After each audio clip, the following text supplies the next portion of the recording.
Hi, my debut back on this channel. What's going on? I think you all are upset with me because I stopped vlogging really randomly. On the third day of vlogging, my sister came home from college, so there were 3 girls living in one room. The reason why I'm finally filming this is because the 2 girls that I used to room with are now gone, so I have a room to myself, finally.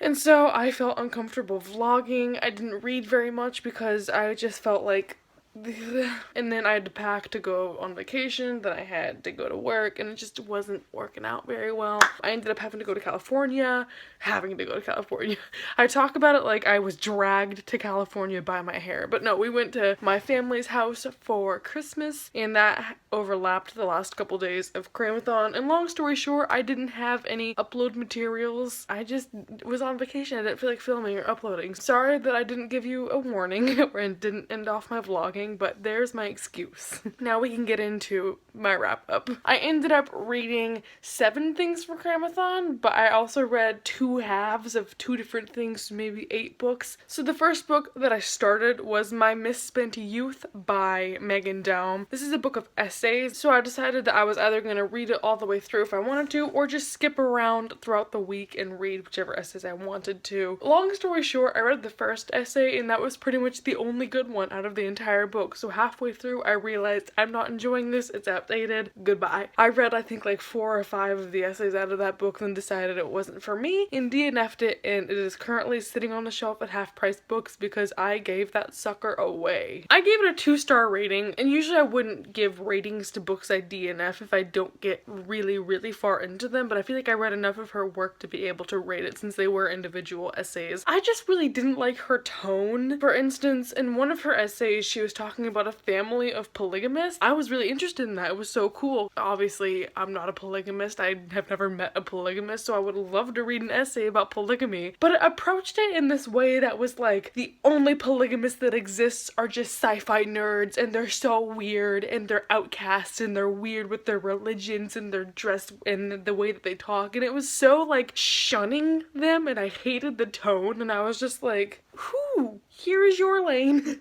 here is their lane. Like, I didn't like the way that she talked. She had good writing, I will admit. The first essay I read by her, I wish I'd written down the title of it. That was really good, and it made you think, because it was about how technology affects friendships and relationships, and it was so thought-provoking and wonderful, but everything else was just like judgmental, and I just didn't like the rest of it. So maybe I'll just print out that first essay and put it in my journal or something if I can find it online. The next book I finished was Hidden by Helen Frost. This was a book told in verse, so it only took me a couple of hours to read.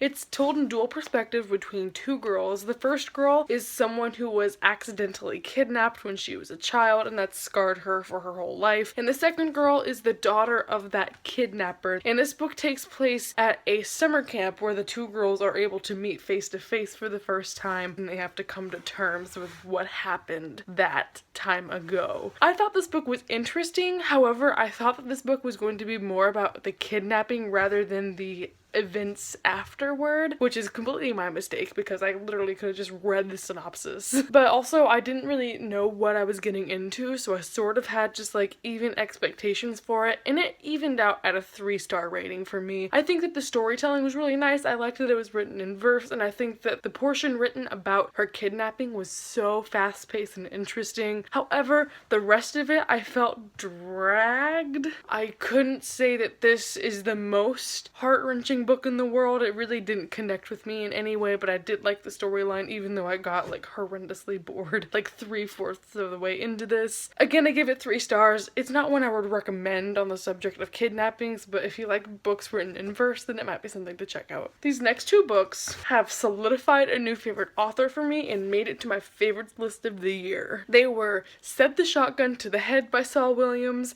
and She by Saul Williams. Saul Williams is a Black poet who talks a lot about relationships and anti-racism, and the first book I read was Set the Shotgun to the Head, which I knew nothing going into. I just saw on the Amazon preview that the pages inside were really interesting. I read this in one sitting and was absolutely astounded astounded. This is one of my new favorite books of all time, one of my new favorite poetry books of all time. It's one big story, but it has like different sections in it where it delves into different topics. I just went through this with a pen and I was underlining everything. It was just one of the most creative, absolutely astounding writing styles I have ever read in my entire life. I fell in love with it. I think every time I reread it, I'll find something new out of it, but just the way it's written is the type of poetry I adore, where there's just so much meaning packed into it and there's so many metaphors and great symbolism. 5 stars. It was amazing and I highly recommend it. And then I ended up reading She by him directly afterward, which is a poetry book that more focuses on relationships. It just really discusses the experience of living. It delves into the human brain in a way that I never imagined before. It's so ridiculously cool the way that he can construct words to create meaning the way that he does, and he just portrays relationships and friendship and emotion so raw and poetic, and I adored this book as well. I gave it 5 stars. It wasn't as good as Said the Shotgun to the Head for me, but still I cannot wait to get my hands on literally everything else he's published. The next book I read was a throwback. I read The Cat in the Hat by Dr. Seuss. I'm pretty sure I read this as a kid. I'm pretty sure I saw snippets of the movie. I love Dr. Seuss and just the way it rolls off your tongue. I just was dying to read this book aloud whenever I had it, but it was tragic. I had to read it in my own head. Clearly, it's just a quick read. It's a picture book. It's so much fun. It's lyrical and it's rhyming and just the art is so gorgeous. I think that these are just classic. And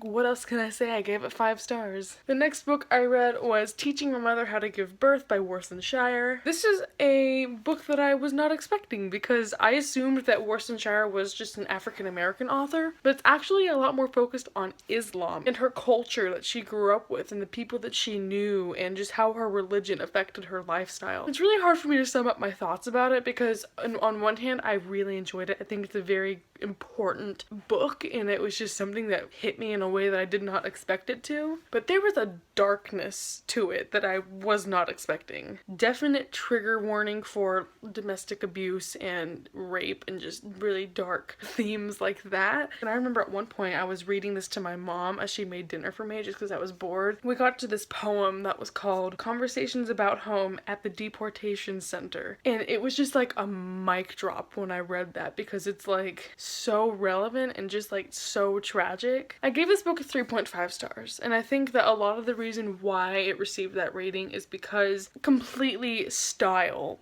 preferences. For me, I like really jam-packed poetry that has a lot of meaning and a lot of one-liners that just like punch you in the gut. This was more lyrical. It was very tell, not show. I kind of felt like the 1.5 stars I took off of that was not content-wise. Content was very shocking, but the way it was delivered was a little bit anticlimactic and just was a little bit monotone for me. It read more like a story than a poem, in my opinion, but still, the story that was there was just heartbreaking and so relevant. I do recommend this if you're willing to pick it up. It's super tiny. I think that a lot of people would like this, and it's definitely an important book. The next book I read was a graphic novel titled Genius. This one I got because I thought it had a black main character, and talking about geniuses and black main characters, I was like, yes. But it was not. I was deceived. The cover got me. This book was about a man who works at a physics institution, and his boss basically tells him, I need you to get me some new stuff, otherwise you're fired because you've been doing nothing at your job. And this book's about him trying to get Einstein's untold theory that he thinks exists. It was just so boring. Doesn't that just sound boring? It sounds boring now that I know what it's about. I bought it blindly and I regret it. I gave this book 2 stars. The art style was genuinely really nice. The storyline went nowhere. I wasn't interested. After that, I read my other graphic novel, The Gigantic Beard That Was Evil. This one's by Stephen Collins. I thought this one in comparison was really, really great. I gave this book 3 stars, but I think I'm going to increase that rating just because as I've been sitting on it, I'm starting to like it more now that I realize what it's all about. So this book at its surface level is about a man who lives in this utopian society where everyone has a routine, everyone does the things they like to do, and no one has facial hair. So one day when he begins to grow this beard that won't stop growing, he's sort of outcasted, and eventually they deem this as something that is too much. It disrupts them, and he is kicked off the island. I read this thinking it was going to be some sort of like humor, like current day, like, oh man, this guy's beard grew, but this in its actuality was this huge allegory for xenophobia and outcasting people. And I was so shocked at the end of this whenever I went to rate it and I looked at reviews, and I was like, I don't get it. Like, that book was sad. Like, why? I was not expecting that. And then I started seeing reviews of people being like, this is so meaningful. And then I stepped back and I was like, I missed the entire point. So I do think that this calls for a reread. Once again, I gave it 3 stars in the beginning just because it wasn't what I was expecting, but it is cute. And the art, I mean,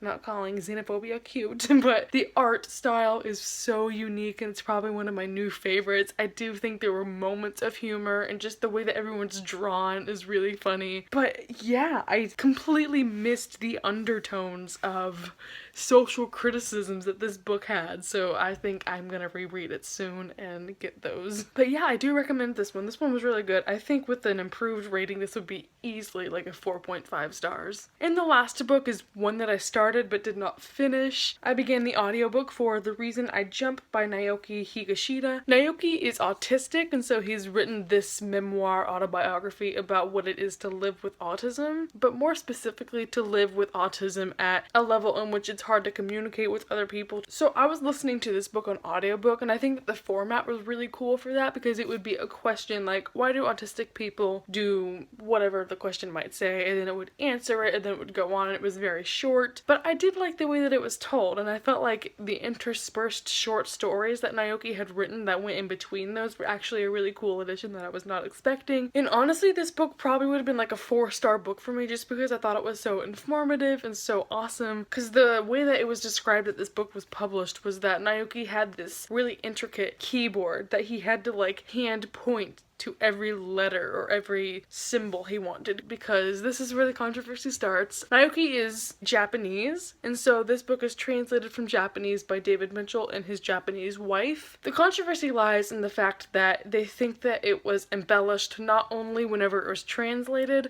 but also whenever Naoki was originally writing it, by using this system of pointing to characters and having that go on the page. There are some people and reviewers or people who have read this who have read it and said this book was amazing, now I finally understand what it's like for my son or daughter or whoever it may be to live with autism. But then there are the people that have autism, or just other skeptics who say that they don't quite believe that the quality of this book and the thought that goes into it could not result from someone with autism, which is not to be an insult to anyone, but just the authenticity of it is questioned, which I think is valid. Therefore, I kind of had to take this book with a grain of salt and realize, yes, it's beautiful, yes, it puts me in the mindset of something that I've never had to live with or even really considered before, but also I could be reading something that was slightly fabricated for making more sales. That being said, I also have one other criticism of this book. A lot of times whenever Naoki was answering questions, he would say, people with autism will blah, blah, blah,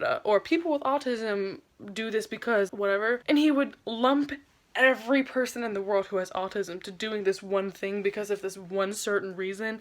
And I feel like he experiences a very particular or a very specific or niche type of autism that may not apply to every person that has autism. This is also something that I found in reviews. People were saying that he refers to people with autism on most of his questions, when in reality someone else might experience something completely different. I just didn't like how he would continually say, oh, this is what we do, like it was all one demographic, because I feel like that's maybe damaging to people who do not have such severe symptoms as he does, which might not be my criticism to make because I don't have autism and I don't live with those experiences, but still I think it should have been worded a different way or made more personal to him. That being said, those are all the books that I finished for CramAthon. Thank you once again for being patient with me. Let me know what you guys read for CramAthon if you participated, or if you didn't. Let me know if you've read any of these books and if you liked any of them. In 2017, I will be starting a different wrap-up style where I do wrap-ups every 5 books.